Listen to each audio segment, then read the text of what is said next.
Jay, how we doing, brother? Good. We doing good right now. I catching a cramp on my hamstring right now, so I'm enduring the pain, but I'm flexing my leg at the same time, so I'm getting through it. You need But to drink some more water, sir. You need to hydrate I those do, muscles, those I those do, hundred joints. percent. You're young. You shouldn't be cramping up like that. You'd be choking out water. I do need to be drinking that water. How's I that need to. drive been to and from work? How's that been every day? I'm not gonna lie, bro. It's so far it's been smooth. I kind of enjoy the drive. In the morning, it's like 45 minutes. In the afternoon, it's like ranging from 55 to an hour and some change. But like, it's kind of peaceful. I mean, I haven't like traffic. I've been able to avoid it. Like especially when there's an accident, there's always like a shortcut I can take somewhere else. I can go through somewhere else. There's so many different ways to get to home. So uh, the only thing I do pay attention to gas prices now. I do pay attention Well, you're in like a Camry, so it's probably. I mean, you get good gas, but hey, when you're filling up once a week or so, you need to pay yeah, attention. I'm filling it once a week. Yeah, so I'm looking at that gas price today. It shot up to 290. I'm not pumping. I'm not pumping. The only way I'm pumping if it's 252 and below. That's the only way I'm pumping. And I don't know what happened that they shot up that high. What I know Gas. in Houston, four Like I dollars. would say, it's like 210, 220. It's good. I'm not complaining. I fill up once a week too, but Dang, 210, 220 over there? yeah, man, you know that Oh, that shit. Corolla gets me around, man. It gets me to and from. On a tank of gas, I get 20. That's like $22 to fill up. Dude, that is nice. That is Thank nice. you. Have a nice day. But 100%. get ready for our guest today. I mean, not just Toyota, but this man has been through the brands, all of them. He's got Every it single over one. 40 years experience, all the brands, all the models, all the cars, and he's still in one piece. Exactly. So it is Still one possible. piece. Because he says he's still in one piece because he followed a set of rules that he created. And that's why he's still in one piece. So today he's going to give us the secret and the blueprint to his set of rules so we can do the same. Yeah, not just to keep your body limber, but to be, a successful guy. I mean, he said us he was 15 of them. So I'm excited to learn a little bit more about them, more than just reading through them, but what they mean, how they started, and learn a little bit about him. I'm ready to get into it. Heck yeah. We're super excited to see Keith Verge today, man. Waiting to meet him.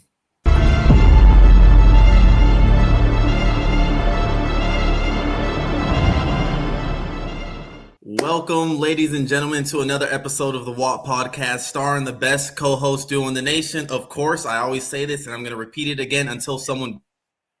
Me, Jalid, and Curtis right beside me. We have a wonderful, splendid guest today, Mr. Verge up above us. Thank you for hopping onto the show, and thank you for gracing us with your presence, man. How are you doing today? I am well, and thank you for having me. I feel like I'm the first person you've interviewed that has not been an internet person and or an industry person. Well, we can't say that yet because after this episode, you might be an internet person. We might recruit you, man. I mean, you never know. I'm not sure that's the way I want to live my life anymore. Splendid. Well, can you get us started off on how you've kind of started in the automotive industry and a kind of like career path so far? Well, this is kind of a little bit of a long story because I've been doing it for a while, but way back in 1982, I was bugging my parents for a motorcycle, and they decided, maybe I could have one. So they bought one without an engine, and that was a little bit problematic for me. So, I tried mowing lawns, trying doing a bunch of different things, couldn't rake enough money to buy parts to fix the motorcycle. And there was a shop in town. And I grew up in a house with cars and tools in the garage, and I always took stuff apart. So I went down to that shop down the end of the street. And at 13 years old, they hired me to start sweeping the floor, taking out trash, and putting their tools away and whatnot. And by the time I got to middle of high school, I was still working there and went to the high school vocational program. And, also by that point, I got in trouble for the instructor told me one day, he's like, I'm the instructor, not you. The kids need to come to me, not you. And I was like, well, sorry. So out on the co-op through high school. When I completed high school, I needed to get out of that town. So I joined the Army. Went in under the civilian acquired skills program to be a light wheel vehicle mechanic, only to find out I screwed up my paperwork and I'm going to run around the world with a gun for 6 years. So that was a good time. Hey, infantry, man, it is what it is. So after that, I decided I wanted to be in the forestry service. So I moved out west, couldn't really break into it. But every time I tried something different, I always went back to fixing cars because it was quick, easy cash, you know, like I knew I could make a buck fixing cars. So from basically around 94 to current, I've been pretty straight line in either dealerships or independent shops, chasing the money, just trying to make that next step, trying to make that next level, you know. So here I am today. I'm shop foreman in a small shop. There's 9 guys on my half of the building. Most of the stores I ever worked in were dual dealerships. So it wasn't just one brand, it was multiple brands. So having multiple brands available to me over all these years, I just trained on every single one I could train on. And, you know, the masters started stacking up and the work started going away. In a good fix the cars. Yeah. You said that you're working towards something bigger. What is that? Like, what's the next step? When you're working towards the next step? Well, I don't know what the next step is for me. My son is working in the dealership now, and my daughter is also working in dealerships now. So, you know, we're a family of car working on people. The shop we have across the yard here is bigger than most people's houses, and everybody's got, you know, all my kids and their significant others' cars and project cars lying around. We're always working on stuff. We do a lot of stage rally and track day stuff, you know, just tearing up cars, having good times. I'm, you know, if I could become a service manager, I would consider it, but like, that's a whole different level of work. It's kind of nice to just show up, fix the broken stuff, go home, and not really be responsible. That has a lot of advantage, but you know, a lot of leveling up is just, you know, what other skills can I gain? How fast can I do diagnosis? You know, when I was early on in the career, it was how fast can I R&R that engine? Now I want to know how fast can I find that problem? You know, and since I found your podcast and started talking to you guys, I've been doing a little bit more, spending more time on the social medias and found a whole bunch of listening to them. And I'm like, wow, these people know the same things I know. Makes me feel real good, you know? Yeah, we're all going through the same problems at some type of level. Yeah. And a lot of the things I hear guys say for advice are things that I've been thinking about for, you know, 15, 20 years. And I'm like, yeah, that's spot on. Heck yeah. Well, it kind of hits home for us to see someone, I mean, especially someone who didn't really use social media, kind of get an influence or get that see themselves in other texts that we've had on our podcast. So that's pretty cool. And we appreciate that because that means we're doing our job in a pretty good way. You know what I mean? But first and foremost, thank you for your service, man. We, I mean, the whole country appreciates it, whether some people show it or not. So we thank you for your service.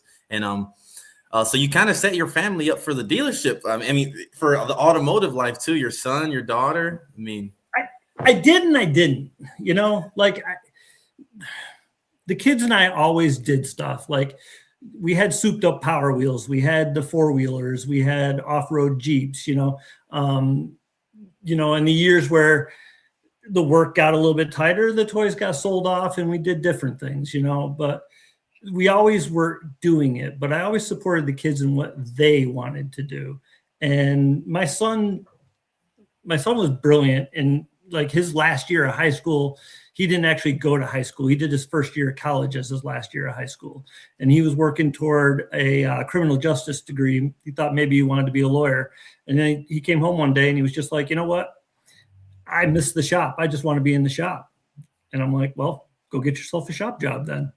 And he did. And like now I think he's 21. he is the go-to guy in the parts department. He's not manager because he's 21 and parts managers don't turn over very, very much, but he is the guy, but all the same time, whenever I was working on hot rods at home or doing other projects, he was my part guy for 20 years. So it was something he knew, and now my daughter's right in service. Are y'all all at the same? Somebody got to write the service.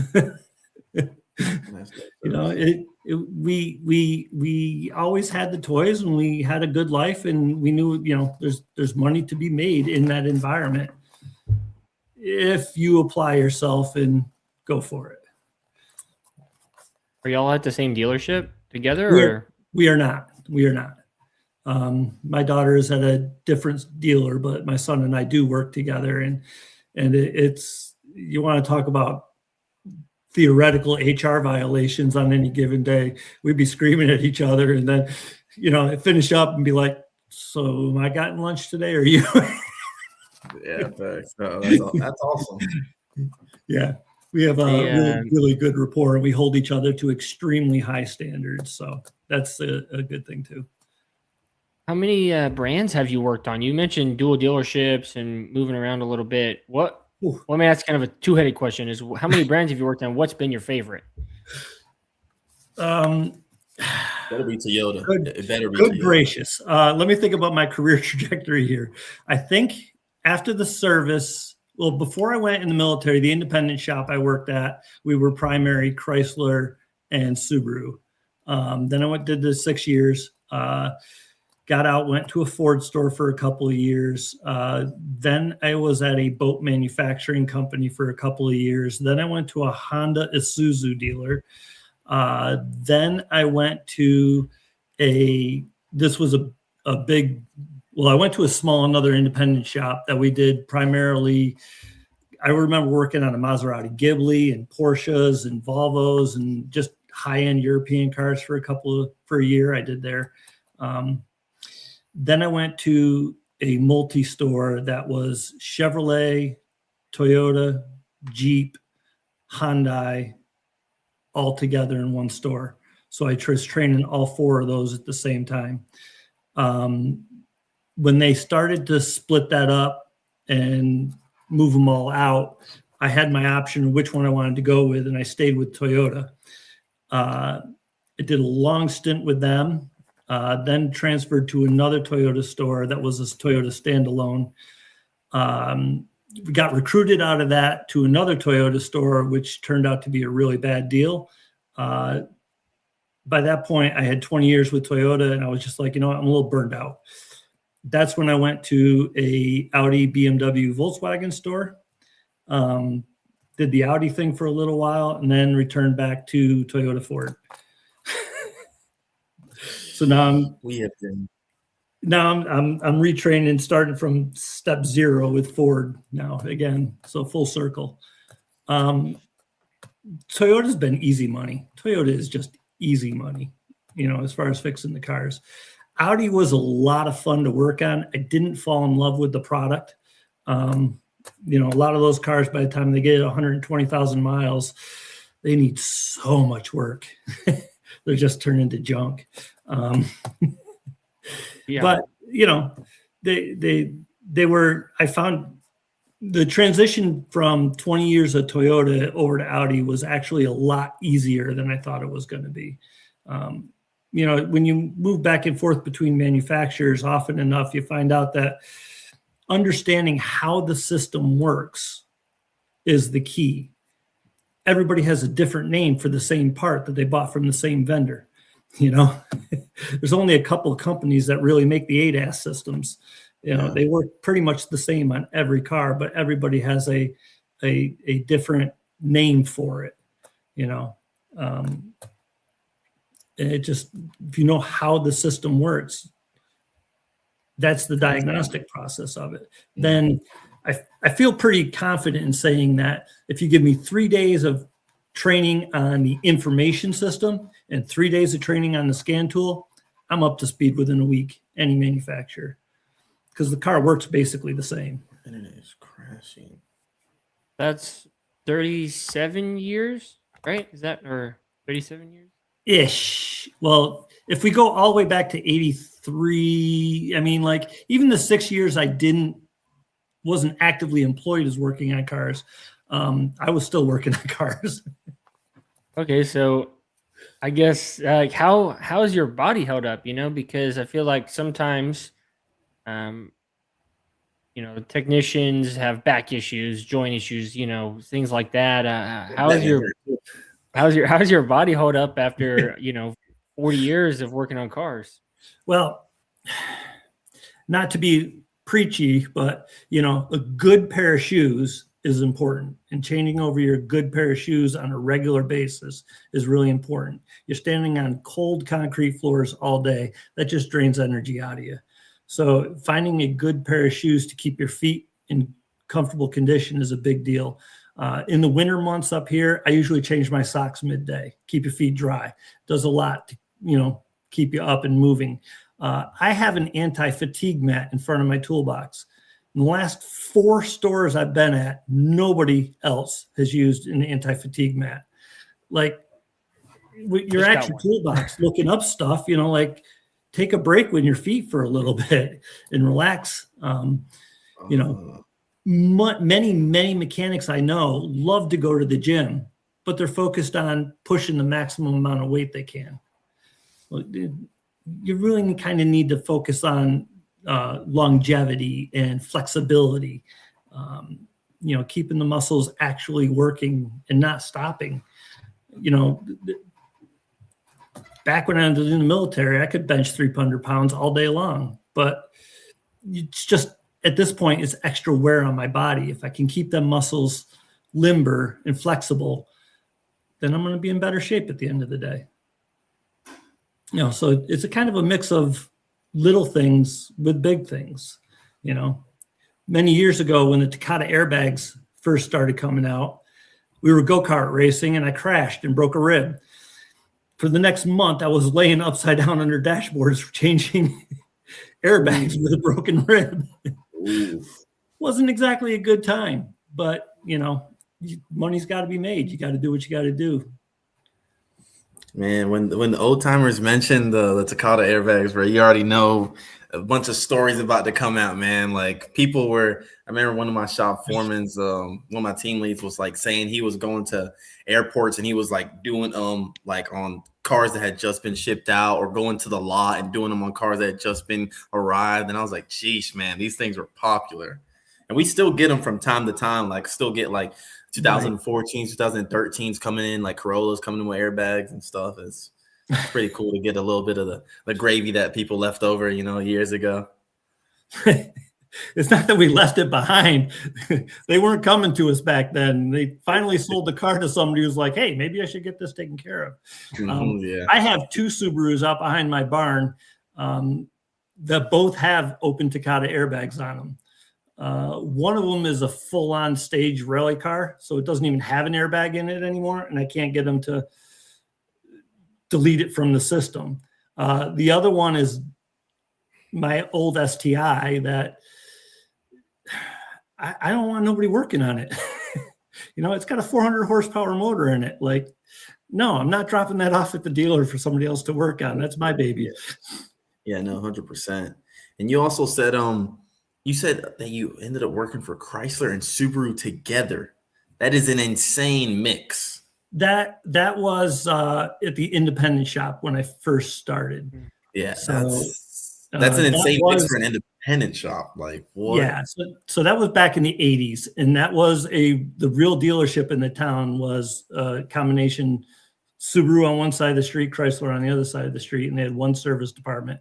So they had a year exodus where all their top techs left that store and went out and opened independent shops. And I just kind of fell in with the guys that opened it in my neighborhood. And they were smart. They taught me a lot. That's why I have a lot of respect for some of you young bucks coming up, because I learned a lot of this stuff over 40 years of working on cars. You know, I started when we were still adjusting points and tuning carburetors and adjusting distributors. And, you know, every couple of years, new technology came out and I had to learn one new little skill. Now to get up to speed, you got to learn what I spent 40 years learning in 5.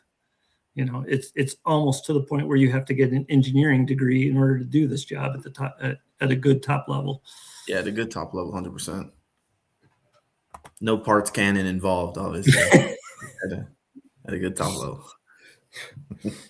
You should not be using the diagnostic 8-ball. How long have you been shop foreman at that dealership? The one I'm at, I've been here for 2 years, so 2 years here. And then I think I first became a shop foreman sometime around, I want to say 2012, 2013. But not some of the shops that we're in, we didn't have them. I'm sorry? I didn't mean to cut you off, but I was asking if you had, are you currently training techs or are you just kind of managing the shop in a way? All of the above? Both. There's a few challenges in the store that I'm in right now that are taking longer than my liking to correct. The mix of guys I have right now, there's three other guys my age in the shop that never trained. Absolutely hate it. Don't want to be there, but can't retire. What do you think about flat rate? I have, it's, as you know, it's a very difficult topic to talk about. I've made a very good living at it. I still make a very good living at it. Having done it for as long as I have, my entire career, I've heard people complain about them cutting times, and yet somehow they cut times every year, and somehow at the end of the year, I made more. So there are not good things about it. But if you're going to be in the industry for a long time, there are dealers out there that pay flat rate. There are dealers out there that pay hourly. There are dealers out there that pay salary. There are dealers that pay bonuses. Every individual person has a style that works best for them. And sometimes you need to find a shop that is going to work best for you. Unfortunately, you might have to move. You might have to move out of the area you live in to find that shop that is best for your style and your growth. That's just the way it is. I never really enjoyed working in the independent shops. Every time I tried it, I could get a year or two and I just didn't like it. You know, the dealership offered me a lot more autonomy and individuality to do my own thing. And just opening my own shop, I just never thought about doing it. You said that shop out back, what kind of stuff are you working on there? Just your own projects? Or are you doing like helping neighbors out, or is it just kind of a hobby? It's mostly a hobby shop for me. You know, it is part of my retirement plan. At 65, 70 years old, I'm going to be the old guy in the woods that can fix anything you got. But, you know, it's going to take a while because I'm probably going to go on vacation in the middle of it or whatever, you know, just to make a few extra bucks and stay in the game a little bit. But what's in the shop right now? I got a 2019 Transit 350 that I'm doing a camper conversion on it. There's 2 full stage rally cars in there, one new one being built and the one we were running last year, and my side-by-side. I think that's all that's in there right now. But yeah, they're toys. When I'm not working on cars at work, I kind of work on cars at home. Cars are my thing. Yeah. You know, it's different. It's different. Working on the hot rod stuff is radically different than working on cars at the dealership. There's not a lot of hot rod work around. You can't make, very few people can make a full living on doing just hot rod work. If you're going to open a hot rod shop, you're probably going to be doing a lot of brakes and oil changes too to actually get your bills paid. So the work is completely different. Hot rod work isn't flat rate work at all. You have to take a completely different focus on it. So like I have a penchant for my 63 Ford Falcons, and I'm, putting a full stock car chassis under a two-door wagon body. And that takes an entirely different skill set than yarding a motor or a transmission just to do a swap,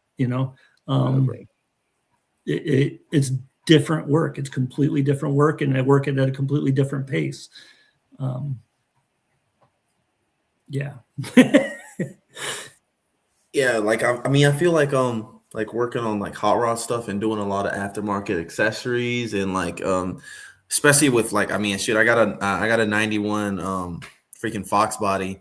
Like just working on that and just like you gotta fabricate your own stuff, or like buy aftermarket parts, or you come across something, they give you an updated wiring harness, and now you gotta like, bro, it's just a different ball game. It's a complete different ball game. Right. They say universal parts universally don't fit anything. Yes. But like my favorite is my 63 Ford Falcon. I've had it for 30 years now. When I got it, it was a box stock original car, but now it has an EFI 5.0 with a 93 Cobra EMS in it. And it got put in AOD, 4-speed automatic with overdrive in it. It's got a 9-inch with disc brakes in the rear. It's got the 67 Kelsey Hayes 4 pots up front, and disc brakes.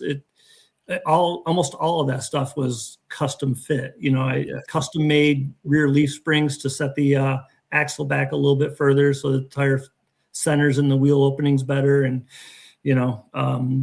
I've got a custom ordered Lockar shifter for it because my car wasn't originally a 4-speed car. So when I put the 4-speed automatic in it, I wanted to mimic the original shifter handle. So it looked similar, but. Wow. Yeah, lots of. I feel like you work on cars for work. You work on cars for fun. You might work on cars while you sleep. What? For a few years. Yeah, that kind of did happen. It sounds like you're very passionate about working on cars. So I guess my question would be is what about working on cars do you enjoy the most? Is it just with your hands? Is it the way your mind thinks? Like what are some of those things that you just like love working on cars? What is that? Like I had a truck come in from another shop last week and tow in, no start from another shop. And usually I'm like, come on guys, like 2 hours of diagnosis minimum to get started on this. They've already checked all the easy stuff. So you think 15 minutes from getting the RO to driving it into my bay. Like days like that, I feel pretty good.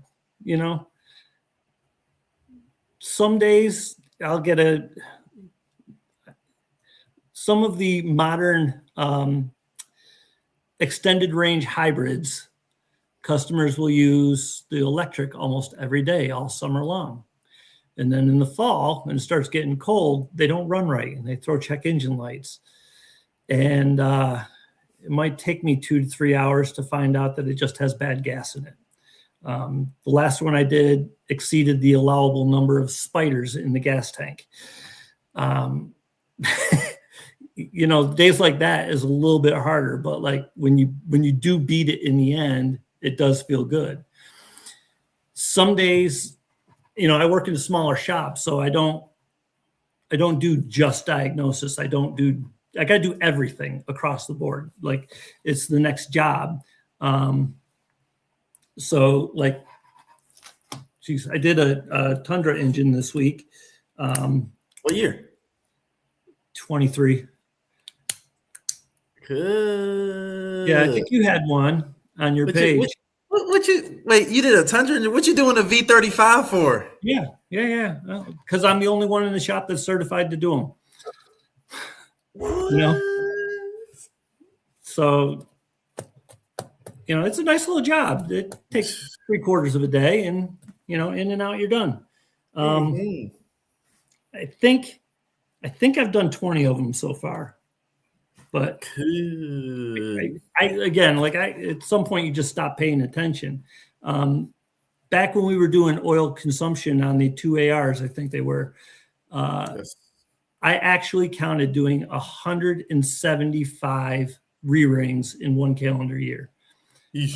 My boss said I did 5 in a week, and I don't remember doing that, but I made good money that year. But again, I was the engine guy in the shop. That's almost all I did for a whole year was re-ring 4 cylinders. And in a big shop like that, you can end up getting typecast and doing the same job over and over and over again. And you can do it so many times that it's muscle memory. You not even thinking about doing it anymore. I ended up doing in that program a total of 225 engines, but at least that's where I stopped counting. Yeah, them 2 ARs, man. I mean, I got a 2 AR in my Camry out there, the 2017 Camry, and it's burning oil. So I'm just like, I just put 5 W30 in it and just keep on going. Change it every 3,000 instead of 5,000. It'll be fine. Yeah, I'm just saying it. I ain't doing rings on my own car, brother.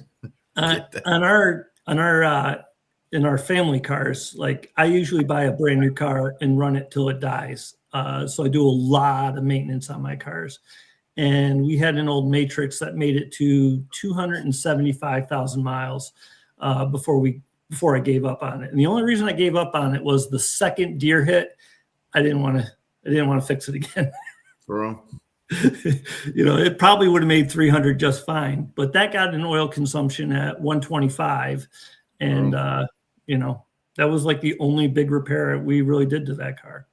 Yeah. It's crazy that you said Matrix because my mom had passed down her Matrix and it was a 2003 Toyota Matrix. It had stock trans, stock engine.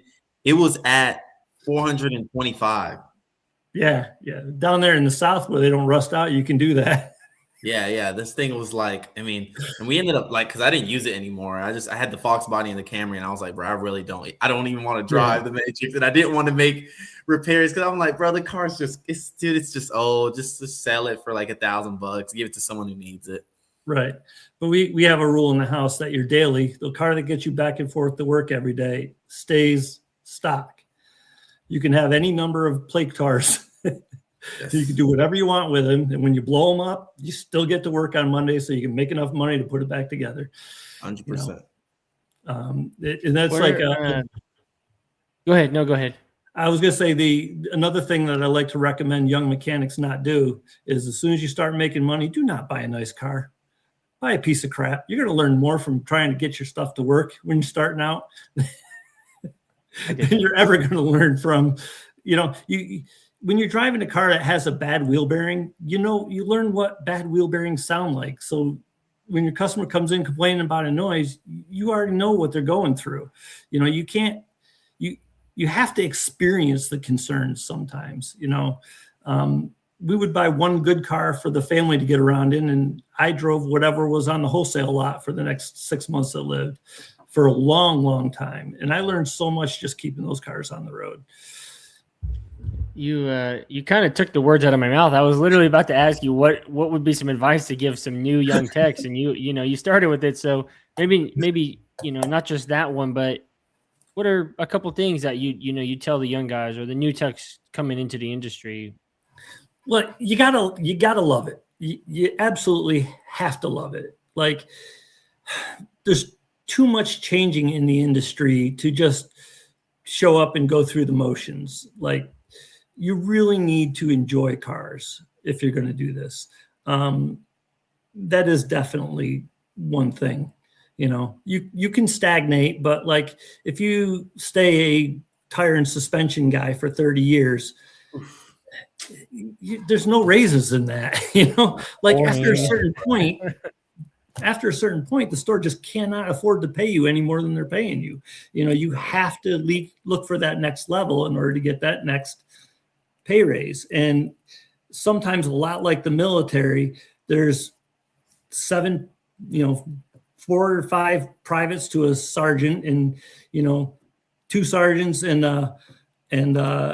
8 privates to a staff sergeant. Like, the higher up you go, the fewer there are, so the better you have to be. But it's also harder to keep and maintain those positions. So it can be challenging both ways. Don't buy new tools. You don't need new tools. There are plenty of guys getting out of the industry that are selling their tools for 25 cents on the dollar on the internet. Yeah, 100%. Yeah. I got a wild hair last week, and I asked one of the tool guys my toolbox I bought in 1996. Jeez. Great investment. But back then, the hutches were only half wide. They weren't full wide. So I got a wild hair and asked the tool guy what it would cost to replace to a full depth hutch. It was like $5,000. I'm like, that sounds crazy. I went on the Harbor Freight website, and I could replace my entire 3-bank stainless top, full hutch, and side locker for $6,000. Like, okay. Yeah, 100%. It's just a tool. Many, many years ago, my toolbox said something about the quality of the mechanic I was.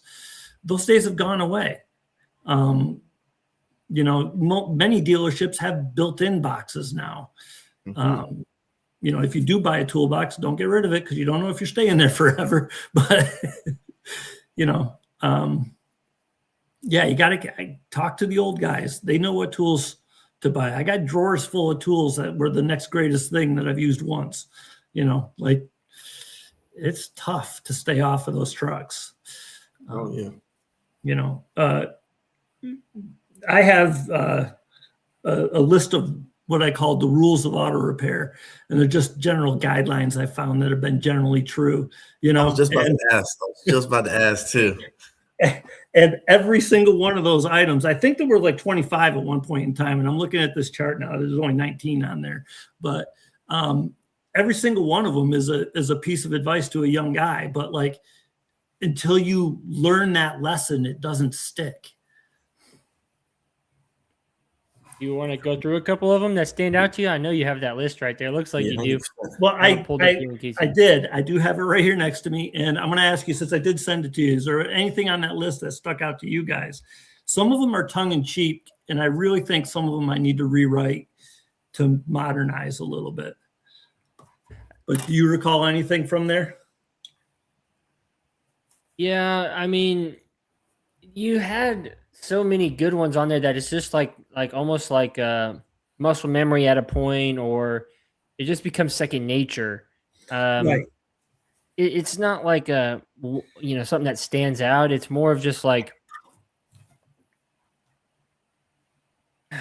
So here's one. I don't know. I mean, I think going through them and reading them, and then just kind of touching base. I'll read a couple, and then we can go from there. Is that okay? Sure. If you want to read one, I'll just go ahead and explain it. I'll just start at the top and go down. I think they're all extremely good. I don't think there was one for me that stood out more than the other. One of my favorite ones right now is experts know it all and masters know they can't. So you need to look it up. Like everybody's gone into the store and got the Chiltons for their old car that was this big. I think sometime around 2000, service manuals were about 12 inches thick. Now they're so thick you can't print them at all. There's no way you can possibly know everything about every car all the time. You can't remember torque specs for everything. You have to go look it up. You have to go look at the service procedures. Just because the last model had a screw behind the little panel and the door handle doesn't mean the next model is going to. That's how stuff gets broke. 100%. That's one of my favorite ones. We're at looking up the procedure.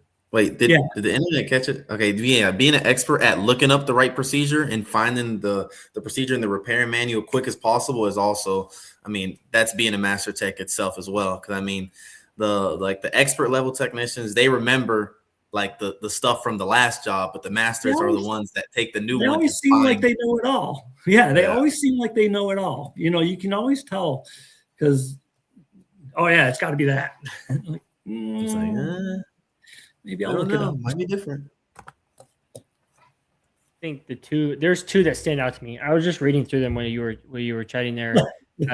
Number 9 and number 16. So number 9 is cheap, fast, and right. Pick 2. Yeah. That's not necessarily mine. I didn't make that up. That's been out there for a long, long time. But boy, does it really make sense.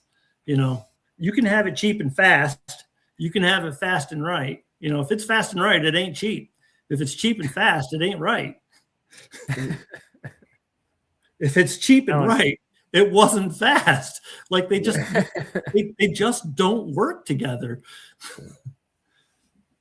Yeah, I think that I think more people, not just customers, but the industry needs to kind of understand.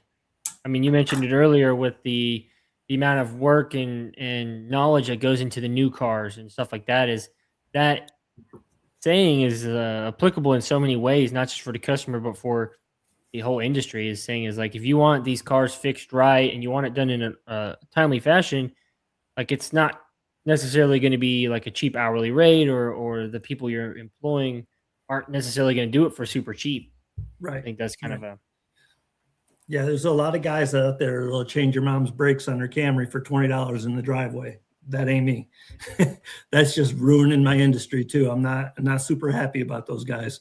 And then they like, I mean, shoot, we get Camrys all the times with EPV parking brakes, and they end up coming to the shop because someone did try to do them on the rear and messed it up. And bro, we always get them. Always. We got one today, and we were just like, bro, what was this guy doing, bro? It's just like, my son was trying to help me out. Yeah, he helped you all right. Yeah, he helped you come to me so I can slap a pair of gravy on your back of the car. What else you got, Curtis? I got 16. If your lips or feet are moving, you're losing money. That's a good one. That's absolutely a good one. You know, like if you're not, the only time we make money is like if you look at the entire process of repairing a car, the point that the money is actually earned is when the part is installed and the concern is corrected. So everything is built up to that point, and everything after that point is just finishing it out. So when the proper part has been installed on the car, that's when the money is actually made. So the only time you're making money is when you're actually doing something to the car. If you're talking to somebody, you're not focusing on fixing the car. If you're walking back and forth to your toolbox, you're losing money. Another trick that I've used for years now that I can't believe other people don't do is I have a little 5-drawer service cart. And working on Toyotas, 90% of the tools I need are in that little service cart. And I roll it to where I'm standing, and I do my work right there. Everything is within one step of where I need to be. So I can pivot on one foot and reach almost everything I need. I get mad at myself if I have to walk back over to the main toolbox to get something that I should have thought about that I needed for the job, because that was 20 steps I didn't need to take. You know, those 20 steps cost me 10 seconds on that job. You know, at the end of the day, week, month, and year, that time adds up. You're speaking my language. I'll count steps and seconds all day long. I'm trying to think about efficiency. How efficiently can I do this? Not just your own decisions, but now a lot of shops and dealerships are adding tasks to technicians and saying, we need to do this and we need to do this. But yet some of us are still paid on a flat rate system where time is money. Every time you're working on the car or fixing the car, you're making money. So the amount of, I don't really have a point here, but I'm just like, I get confused. There is absolutely figure that out. Understanding the business that we engaged in is really important. One of my biggest annoyances is that manufacturers will pay us warranty rates, but don't actually train us how to properly do a warranty claim. Like every single one of us should be through warranty administrator training. And if we were, we know exactly how to prepare the paperwork to get exactly how much that job is worth out of every job. If they trained us, it would cost them ton of money, wouldn't it?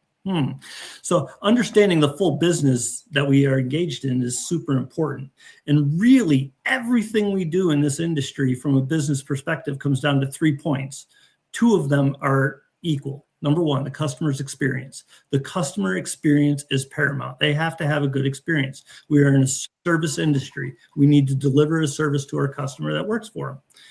The second thing we need to be considered with is production. This is a production environment. We make our money on production.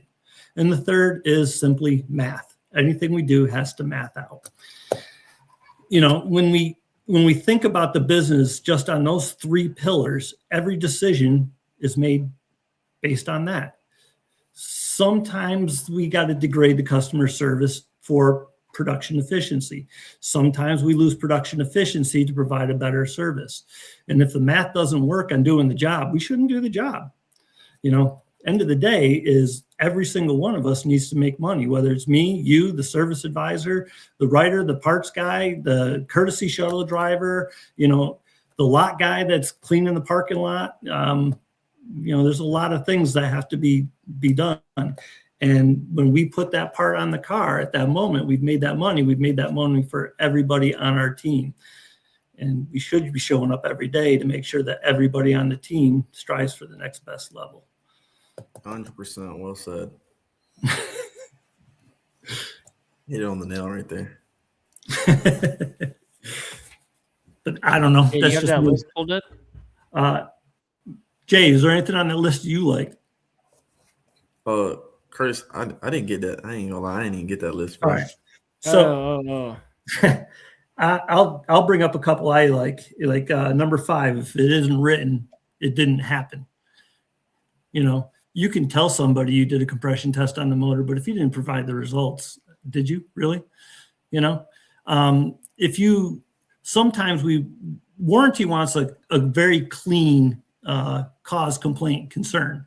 You know, they want, customer says it rattles, found this part loose because the bushing failed. That's all warranty wants. But that doesn't really describe the situation we were at. When we measure it and we tell them that, the specification's 30 thousandths and this one measures 35, that's why it's loose. That sometimes that extra information is for us if we have to go back into that car down the road. Sometimes it's more information than the customer needs to understand what their concern was, but it's documentation of exactly what happened to that vehicle on that day.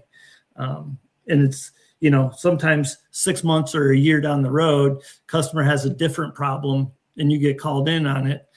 You can go back to your notes and be like, I know exactly what I did because it's all right there. My entire process is spelled out right there in my story. I have written stories so long that I've had to ask for extra lines added to the repair order to continue the story. Yeah, extra lines in the repair. If it's that detailed, what happened, then we need to put all that detail in there because I'm not going to remember what I worked on last week, let alone 6 months ago. So that was an important one that I like. And then number 6. Warranty booker? Do I have a what? Do y'all have like an admin, like a booker or a warranty admin or something like that at your dealerships? We are using an external warranty administrator, and in my personal opinion, there is nothing worse any dealership could do than to externalize their warranty. Every external warranty company I've dealt with, their people get paid on closing the claims quickly, and their sales pitch is to guarantee the dealer doesn't get any audits. And they do that by underpaying us when we do our work. I don't like it. My old dealership used to have like a internal warranty admin and booker. So someone the dealership paid to book tickets and to do warranty administrative work. And she was always going to bat for us. We were getting paid so much more. Right. That it's almost like more dealerships should invest in that position. Again, it goes back to the math. Somebody smarter than me decided that they would make more money by externalizing it than having somebody on staff. not my place to argue whether or not that business decision was correct or not. That's just that's just what I have to deal with today, in this particular position. Is it my favorite? No. Can I make it work for me? Most of the time, I would prefer to have somebody in an office over there that I can walk over to and say, okay, how's this need to be written to get the most out of this that we can get, or what else do I need to do to make sure that this claim flies perfectly? It's a lot easier that way. And I think we maximize more profit, but, sometimes that goes back to what I said is, fixing cars is one thing, but finding the proper environment for you is also a very important thing. Yeah, 100% on that. I actually I found one that that I do accidentally. I never even really thought about it. When dropping a noise or follow with your eyes. Like I just do that naturally, like especially like a lot of people like to cuss or make a loud noise themselves when they drop one. I'm like, right. I just get quiet and I just follow it down, or I listen to my ear. They'll be like, if for God's sakes, sweep your floor. You know how much easier it is to find it when your floor's clean? 100%. One of the worst things that I feel like I can do is drop a bolt and hear it not hit the floor. Ooh, I can't go to the drawer and just get another bolt. Like I have to find that, because that in my brain, that bolt fell exactly where in 326.2 miles is going to jam through the side of the block and blow the engine up. Like I need to know where that bolt is. Okay. I'm glad I'm not. I'm glad I don't have that same kind of thought process, right? Because I ain't gonna lie, if I knew exactly where that bolt went and what it was for, and if I have a replacement, I don't lie. I mean, as long as it didn't drop into a place where it wasn't crucial, where it wouldn't hurt anything, that bolt, either I'm gonna look for it for 5 minutes. If it ain't there, it's gone. I'm gonna go grab a replacement and shoot. It is what it is. Well, if it's in the interior and it's just a dashboard screw, that might be a little bit different, as long as it isn't going to rattle. But I can put another screw in the hole. If it's just wedged between the carpet and the underlying, it might be able to stay there. But many years ago, I had an M10 nut that somebody was doing an intake on a Tacoma and dropped the nut, and precisely 400 miles later, it got wedged between the harmonic balancer and the oil pump. I'm not about that life. Not good. All right, man. Don't kind of, I need to know where it went. Okay. Yeah, you got me there. I've seen one that bad too. You made me think about it. There's a time and place for everything, So, yeah, there's situations where you could find, I don't need to go chase it, but like most of the time, I need to know where it went. I got you there. There's so many good ones on here. Like some that you just do. Like I've learned over so many years is like, I probably need to do more of this one, but it's like put it together like you're going to take it apart again as soon as you're done. Because I'm sure we've all had those bolts that go in a little bit funky, and you're like, well, tight is tight, and then you're like, sucks for the next guy. But then next week you're the next guy, and you're like, yeah. Oh man. Really, like you've been preaching a lot lately is accountability and craftsmanship. Those are the two things you really have to have, and a high quality of craftsmanship. It was like almost the very first lesson I learned being a mechanic was that one. And, a little bit of never sees, a little bit of grease, a little bit of Loctite, put it together right. Sometimes torque is for, there's a couple different types of torque. There's like a critical torque, like a head gasket has a critical torque. All of those bolts need to be adjusted perfectly so the pressures are equal all the way around the board.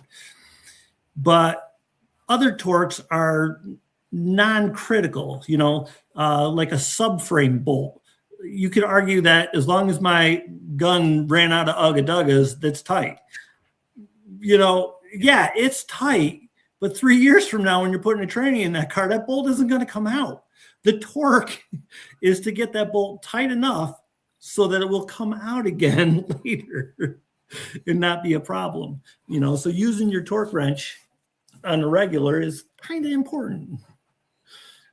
Up north, that problem is true. Down south, that problem, we don't have that. That boat will most likely come out and we will do it. Fair. I have worked in a dry climate where it was quite nice to take apart 50-year-old cars and they just come apart. 100%. It's a blessing. It's a blessing. Especially for the hybrid recalls. What is it? The traction cable. Yeah. Yeah, up north, I've seen images and I'm just like, brother, that cable is eaten up. And then down south, the worst we see is like the little wrap around it. That bracket is just like rusted off or something. Oh, the steel clamp there just opened up a little clamp. bit. Yeah, that steel clamp is like just rusted off, but then the rest of it's like just fine. That's what usually we end up seeing. That recall dropped the day it dropped. I read it and I called up my technical specialist and I'm like, dude, what are you for real? Like, what about the ones that are bad? And he's like, it is what it is. I'm sorry. I had a really good rapport with him, and I knew he had already made all the arguments that I was getting ready to make. And I was like, all right. And then like a week later, they came out with that job aid to give it a little bit more. And I was like, thank God. Like I was going to feel bad about this. Yeah. So for those that didn't know, the job aid allows us to upgrade that reseal to replacement parts if the deterioration reaches a certain level. It also extends the warranty on those parts when you reseal them. So it is actually a net benefit for the consumer in the end. And have you done any of those cables? Oh my God, like a bunch. I've done a bunch. I know all the shortcuts. They're muscle memory. Right. Yeah. I could work all day doing just those floor wire cables. That would be fine. Well, that's a good thing. I don't miss rotating Tundra tires or doing drum brakes. Those are things I do not miss. In the 2 weeks I've been back at Toyota, I'm like, this is, and not to mention how much it pays compared to an Audi. It's like, this is. You miss that vacuum oil change though, don't you? Yeah, heck yeah, I do. That thing was so nice. I have mine sitting there and it hasn't been used in 2 weeks. I'm just like, I take this thing home or something. I don't need it here. That's right. hilarious. Slip the tube down in there, fire it off, and go rotate the tires. Yep. Here we are, draining oil, rotating tires that weigh as a quarter of what I do. Sheesh. 0.2 land, bro. How's it going? It's been all right. I mean, it's been good. I finished that head today for the valve seals or the valve stems. Tacoma's I mean, cooking, man. Oh, so you were only doing valve seals on that? No, definitely did a cylinder. Somebody else diagnosed it who wasn't qualified to do it, and so I had enough of my certifications from before to jump in and be ready to do it. So I just kind of like, well, I haven't worked on this in 9 years. Let's go, And did you take the head off the block? Yeah, it was a cylinder 3 imbalance on a Tacoma. Oh, okay. I did the head and the valves, and you put a new head on it because the seat went bad. Seat, that's what it was. Yeah. It took me forever, way longer than it paid, but hey, okay. That was a 2.7, right? That was a 2.7. Should have been a 3.5 FKS. Yeah, it was a 3.5. Oh, it was a 3.5. It was a 23. Those are popular, bro. I've done a lot of those. That's another thing that happens in our industry a lot. Like even regionally, where I am, like in one region, the guys will be doing a lot of one style repair, and up where we are, we'll never see them. And then like down where you guys are, you'll be like, you might have a whole series of those valve seats drop, and I might see one. It's wild how like certain repairs can be regional like that. We see since I'm in Houston, we see so many AC concerns. Back when I was at Audi, we were the biggest Audi store producing wise in the nation, and Audi Germany came over because we were doing so many evaporators. And it was like, well, besides Florida, we're the closest to the equator. We're the hottest. We're the most humid. And it's like, these evaporators take a beating, and they're like, why are you doing so many? They're not bad, blah, blah, blah. And it's like, so they would pull all our parts and test them and be like, wow, they are bad. It's like, yeah, I was going to say, arguably, there's a midsize SUV over there that I'm sure you're quite comfortable replacing them on that are notoriously not real good. I've done a handful of those myself. It's a nice little job when you figure out the one trick that really makes it doable. So we'll finish up a little bit on those rules. Is there one or two that you really wanted to touch on before we kind of wind things down here? Oh, you know what? Number 7 is a nice one to actually talk about, because I feel like this one falls right in the area where you're always preaching, Curtis. And that's the job you didn't get is always better than the one you got. And I'll tell you, I was working with a guy one time, and he swore up and down that I gave everybody else the gravy work, and he never got a good job in his life. And that's why he couldn't make hours. So I ran a test with him, and I told him every single time he wanted a job, he could cherry pick his job. He could cherry pick from all the jobs that I have. He could have whatever one he thought was the best one. And we did this for like 3 months. And you know what? He didn't make a penny more than he did before that. Exactly, bro. Every single job he got was the worst job he could possibly get. And it was entirely 100% a mindset. And I see this amongst the guys I work with now. I've seen it in every single store I got.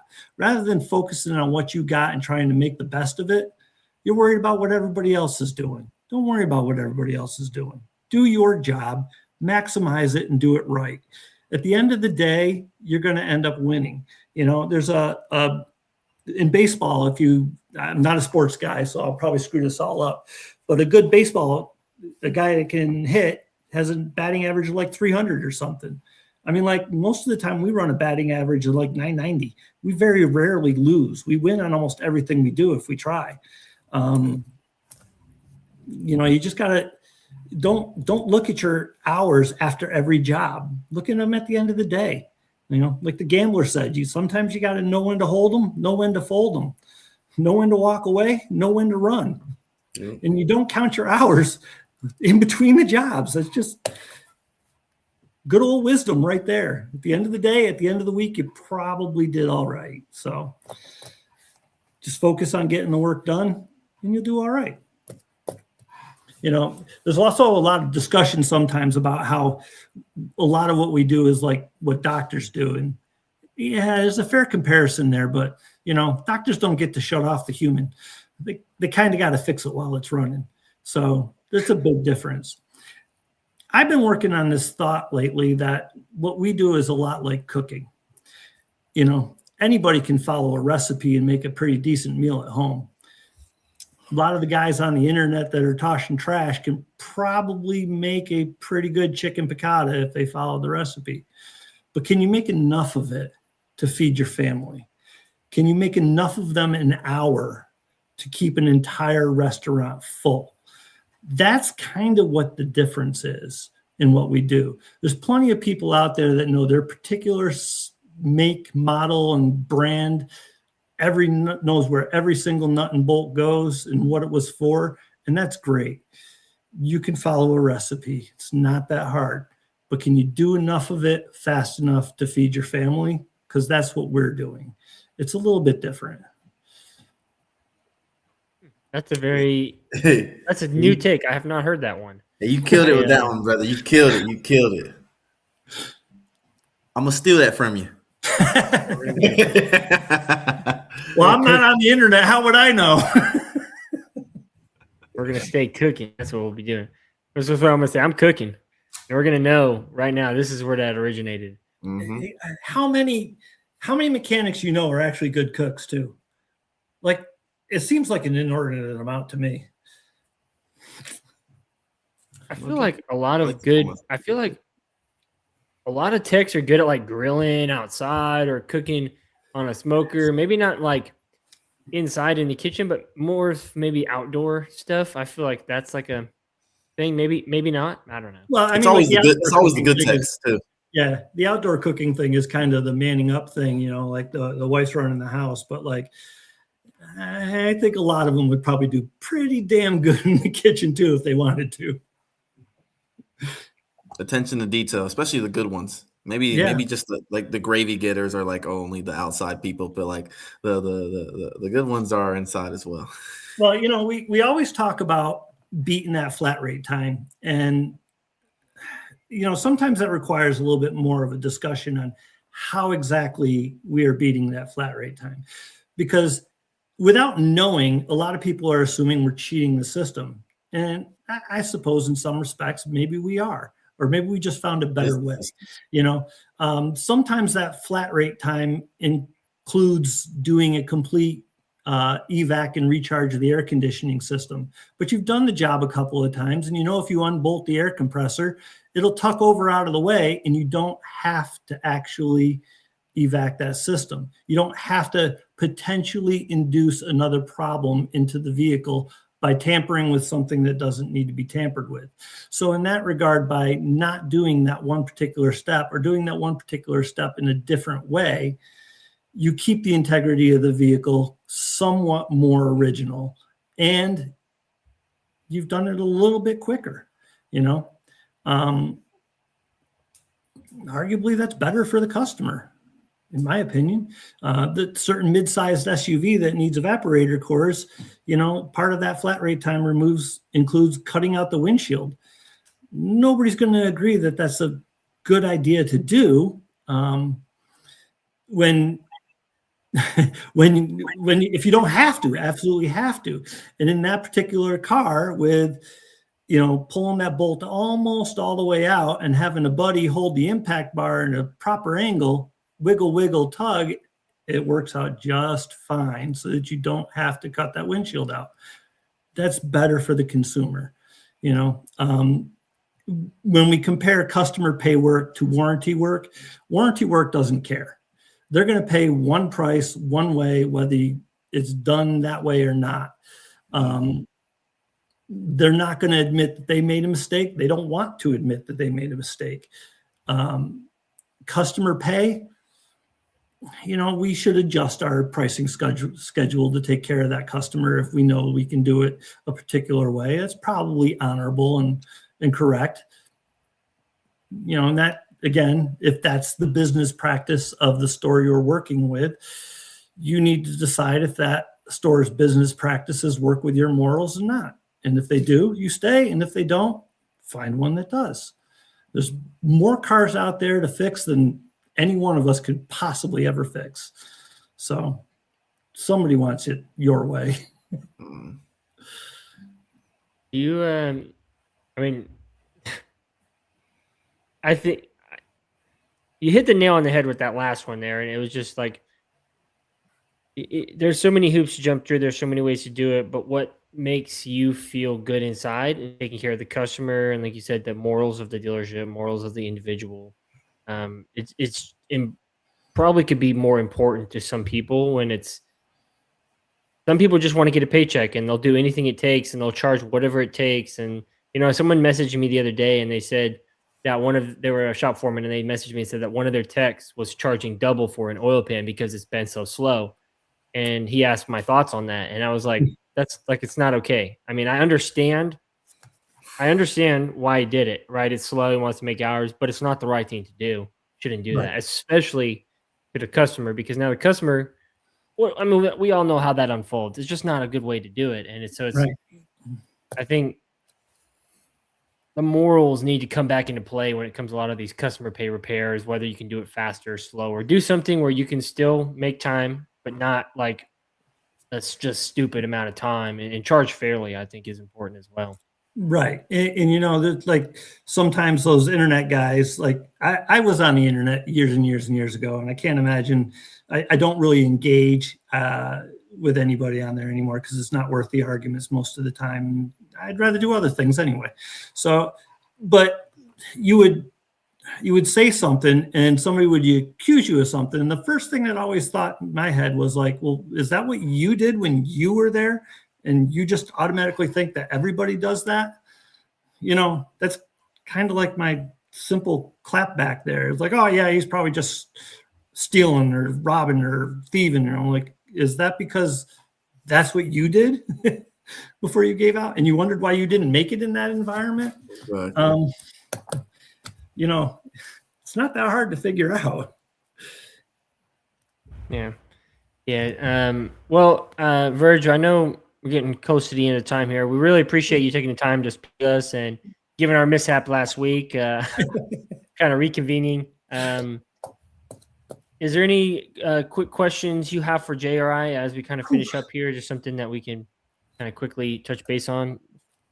Goodness gracious. I think there was actually, but we probably talked about just about everything anyway. I would, like to mention that if anybody does want to talk to me, my name is right there. It's the same on Facebook, the same on Instagram. I'm not hiding anywhere.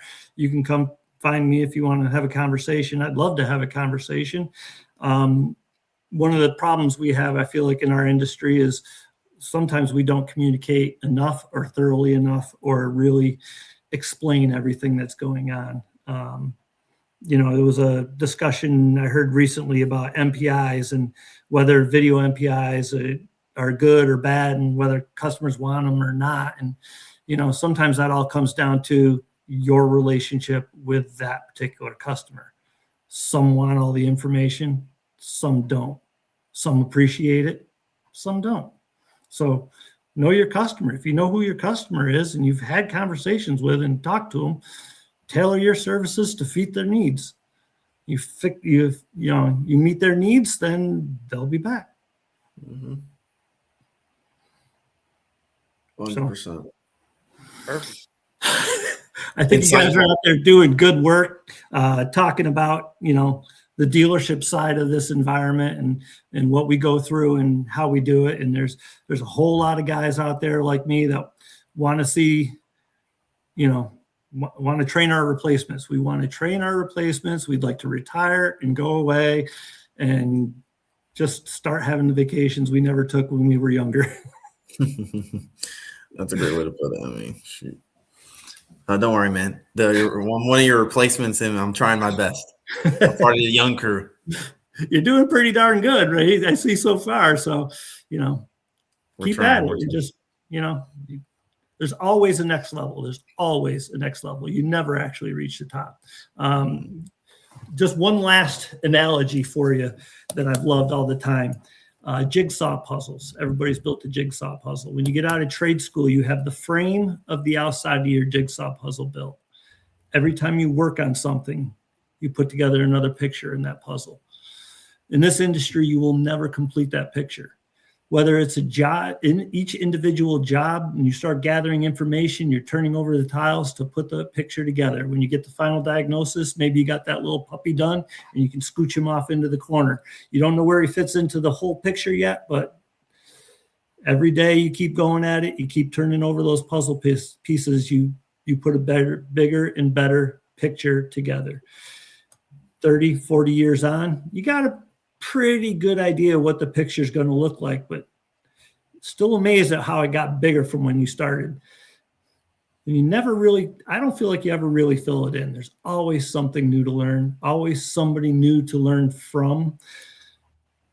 It's to be in this industry, you definitely have to want to learn. 100%. And shoot, we wouldn't have it any other way because, we're in this industry and we like what we're doing and we are making a good amount of profit from it. And you've been in 30 years.